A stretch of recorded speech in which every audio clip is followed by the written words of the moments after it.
I'm going to make compound butter. Simply make the butter ahead of time, have it in the refrigerator next to your regular butter. I'm making a 2 sticks of butter compound recipe.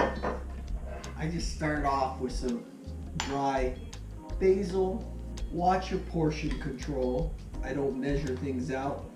It's salted butter, but I add this all seasoning spice from Red Robin. Roasted garlic sauce. It takes away a little bit of the work.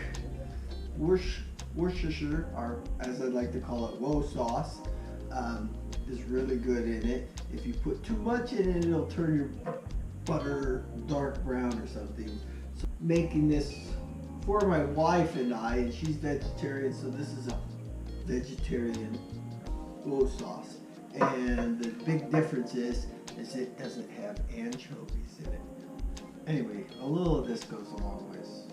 And I'll put this on the mix master, whip it up for a while, taste it, and add more ingredients if needed or desired.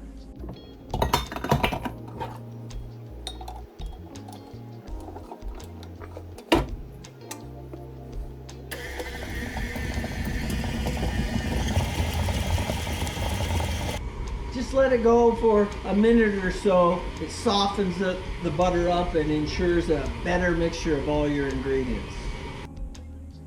Simple as that. And I can't tell you how nice it is to have that on hand when you're cooking.